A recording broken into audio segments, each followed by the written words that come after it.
Hello to the chicos and the chicas. Today's video is going to be a tough one on me because I'm going to talk a lot without a chessboard. So let's hope that my throat is going to last. What we are going to get into is a crucially important topic that I think almost everybody who picks up the game of chess as an adult needs to listen to. So without further ado, today we are going to discuss how to avoid a burnout in chess. In order to tackle the problem the best possible way, I'm first of all going to talk about what it actually is, what it is like when you get into competitive chess. Because most people either have a false concept about the game and the competitive part of it, or zero clue whatsoever. And in this regard, I'm also talking now to people who are yet to enter the beautiful but quite cruel world of competitive chess. So, competitive chess, despite its appearance, is absolutely brutal, cruel, and really a type of environment where, excuse me, things can go sideways very easily, and all of a sudden you find yourself in a situation where you just don't understand what hit you, and you're feeling down on yourself, you don't understand what's going on, you're very upset, you want to quit, all of these things. Why is this? The reason for this is because chess fundamentally is a one-on-one combat sport which is about you destroying your opponent and doing so in the most cruel fashion. And then I have to emphasize that the cruel part, because what goes down in chess is that you do not defeat your opponent's physical embodiment, or I don't know what to call it. It's not a combat sport where body meets body. It's a mental sport where mind combats and competes with another mind. And nothing is more humiliating for a human when your mind, your wit, is proven to be inferior. And the reason for this is obvious. We humans pride ourselves on the fact that what sets us apart from any other living creature is a higher level of intelligence, or at least that's what we claim.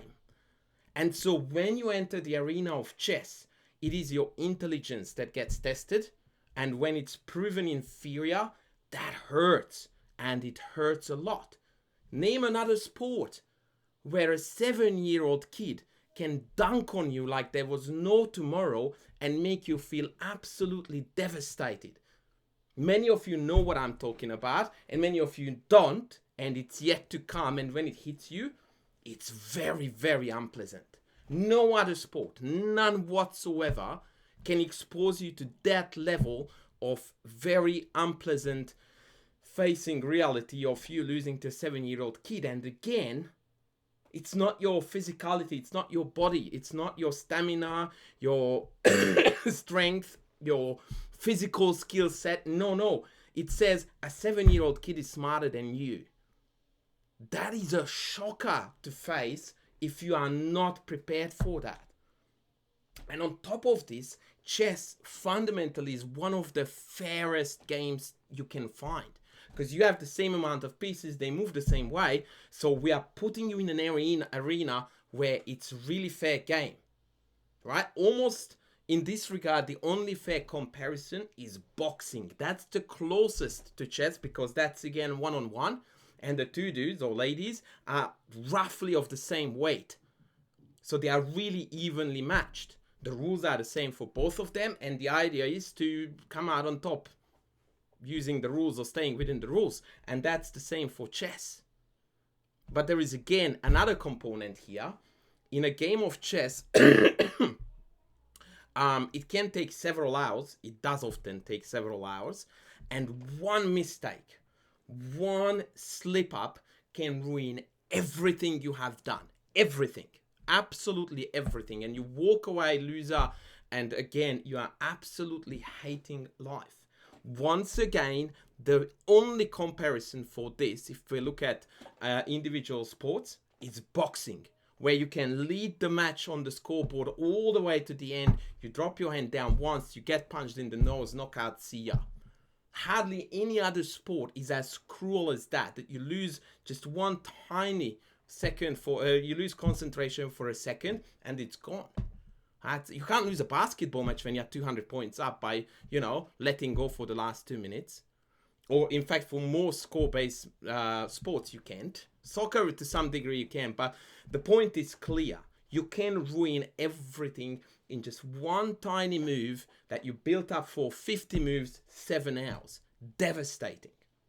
So consider all these things. I'm not trying to tell you that chess is bad or it's not fun or that it's, not a remarkably awesome game to get into. No, because it is.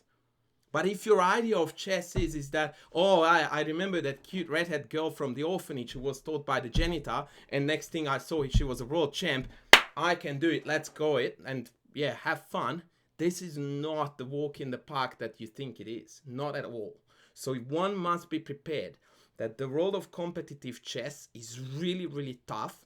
It's mentally super challenging, and there are very crude surprises out there, not only in shape of 7-year-old kids who you will find are better than you are, but just in general, you will be surprised about how many good players there are out there who can cause you very unpleasant surprises.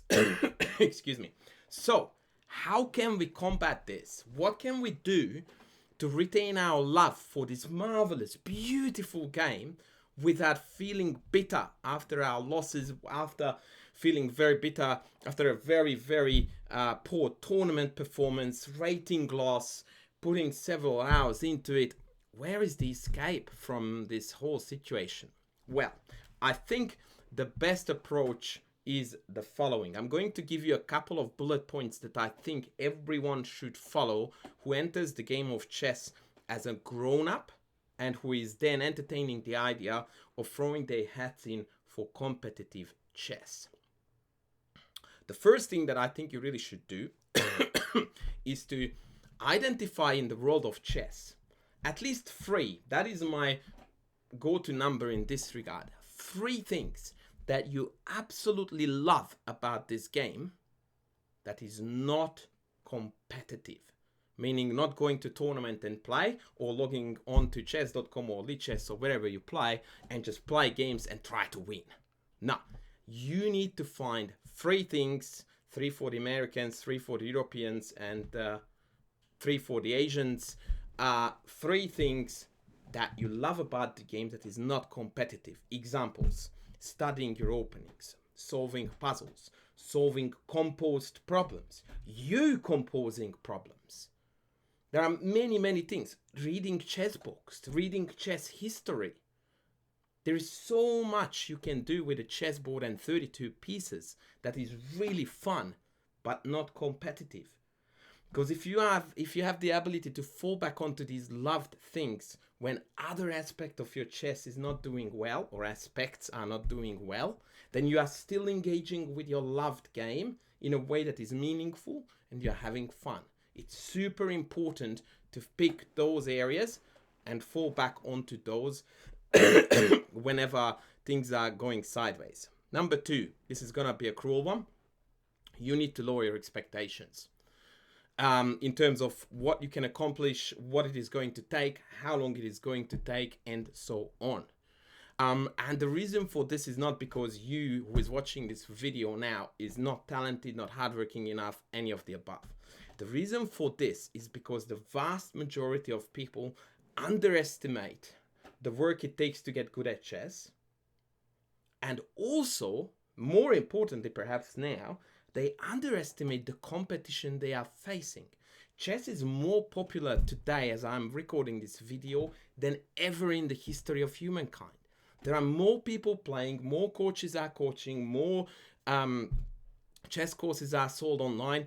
Every man and his dog is putting more and more effort into getting better and better.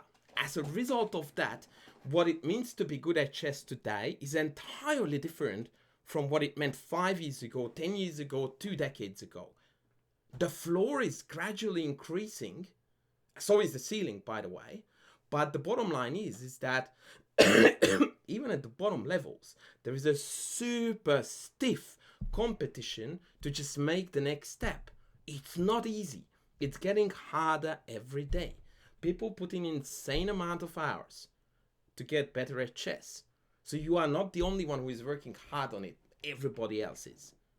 And you must accept this, and you need to adjust your expectations to the fact that you are playing one of the most popular sports out there, and people are really serious about getting better at it, and people do get better at it, and so your competition is just as hardworking, dedicating, and potentially talented as you are. And you must accept that. Now, next. This is a very practical one that I think will help you a lot. A lot of people obsess with numbers in chess. Absolutely above and beyond obsession. Most particularly with rating points, but just in general. I want to score this many points. I need to hit 1900 by the 5th of July.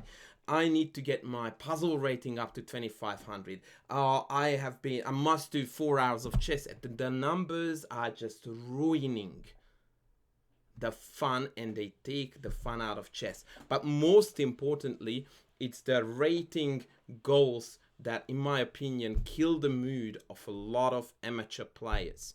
So my piece of advice for you is to try to create goals for yourself in chess that are process driven, process focused, not outcome focused. What does it look like in practice? Well, isn't Nate Solon and Eugene Perelstein a lucky one, because I just found their book on my desk. Instead of saying, I want to be 1400 by the end of the year, you go like, I want to work myself through a really good chess book. By the way, I have reviewed this already. And that's it. That's your goal. No time, no nothing. I want to get through this. And have that as your goal. If you are really meticulous, you can put a time frame on it, because that makes you a little bit more accountable. But the goal is to gain better understanding by working through a book, right? Or learn an entire opening. Or develop an opening repertoire which you then understand and play well. So try to build these non-numerical, non-rating driven goals as much as possible, because you will find that they feed into your otherwise existing rating goals anyway. But it's a lot more fun to engage with something where you very clearly see where the end of the tunnel is, or you see the light at the end of the tunnel, as you are approaching the end of a book, and there is no constant frustration that, oh, my rating goal was 1700 and now I'm 1699, and then, oh no, I lost a queen in a totally winning game. And this type of mentality just burns you, eats you alive, and then your only focus is the 1700, and you have no idea anymore about how much fun chess was meant to be, why you are playing, what. It's just, the whole thing is just this 1700, and you forget even who you are, because you are completely consumed by your goal. So make sure that you set yourself a fair number of non-rating driven goals.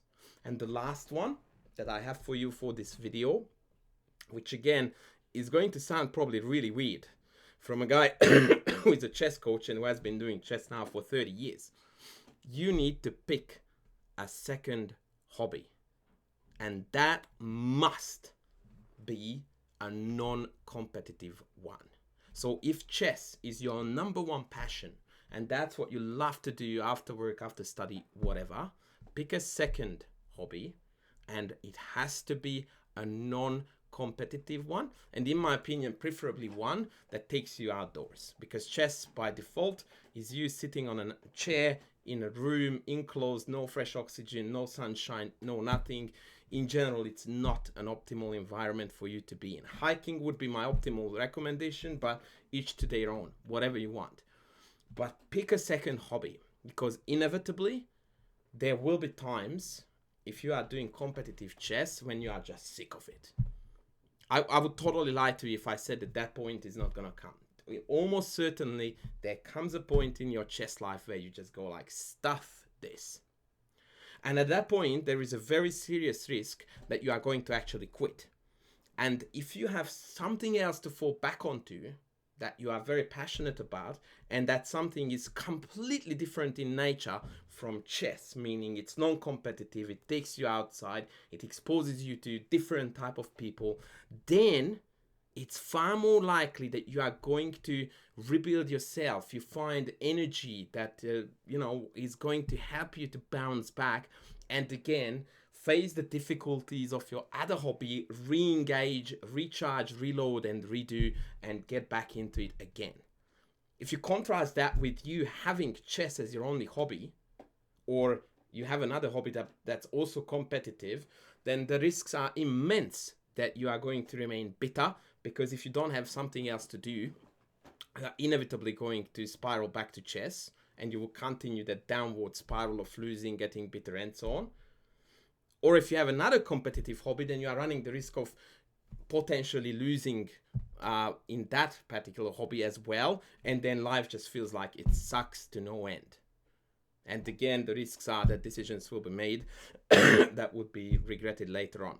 So these are my pieces of advice all bunched up, and I have done something that I hardly ever do, and that is that I wrote them down for you. So I'm going to now, oh no, we are on the wrong screen. Let's go here.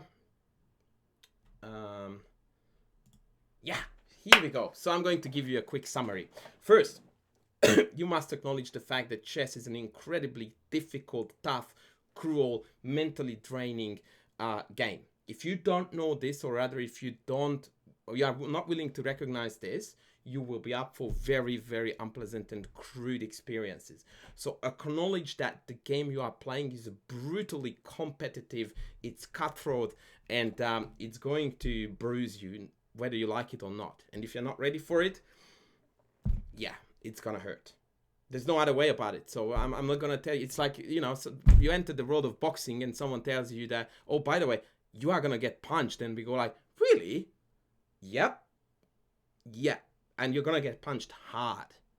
In fact, your opponent goes in there to punch you really hard as many times as possible. So once again, forget about the cute girl and the janitor, and the next step is world champion. Love the story, by the way, but it's a little bit of a Cinderella story. Not quite like that. So once we are done with that, then we are down to practicalities. Let's establish goals that are not rating driven. The rating obsession leads to bitterness. 2 or 3 rather on the list, sorry. Lower your expectations. Be real about what you represent, what your competition represents, what seems to be a realistic goal, and then go about it. When I first saw Neil Bruce's tweet a couple of years ago about him trying to master chess strategy, I think he gave himself 5 years. And a lot of people, admittedly or not admittedly, went like, 5 years just for strategy? We don't have that much time. Well, let me tell you, 5 years was probably a wrong estimate, and it takes longer than that. And kudos to Neil for right away dedicating far more time to it than most people thought was required or necessary. It's a tough one to master, so I very highly recommend you to drop the expectations and err on that side, rather than having high expectations and then being able to not meet them. 4, process-driven goals. Enjoy the process. Don't try to look upon a training session like, I want to get out of this. Enjoy that, what you're doing. If your goal is to become a better calculator in chess, enjoy the puzzle solving process. Enjoy the fact that you get 2 lines back to back wrong, and then you hit upon the correct idea and you go like, wow, I just figured it out. I right away figured out after my 2 mistakes that if I switch the move order, it becomes the right way to go, and this puzzle is solved. And celebrate that success. No one cares about ratings on, wherever you're solving puzzles. But you should care about your own fun. So enjoy the process. Have fun with your coach. Have fun exploring your mistakes, identifying your mentality, your mindset, why you are doing certain things wrong, and have those eureka moments and then celebrate it. Right, I keep on putting my pawns on the bishop color in endgame. It sucks. I shouldn't do that. And then move on. And these things will all translate to extra rating points, but if you are obsessing with the rating points, it's not gonna change. And last but not least, I very seriously recommend you, if you are an amateur player and you don't want to become a world champion, you need to have a world outside of chess, have another hobby, and fall back onto that every time when chess is proving to be too bitter an experience. I'm pretty sure there is a lot more that I could say to this. These were the things that I could cook up very, very quickly.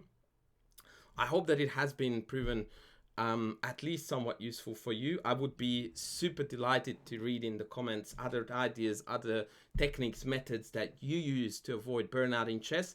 But this is going to be it for me for now. Thank you very much for watching. Please don't forget to sub, to like, to comment, to super thank me if you can. And I will be back with the next video soon.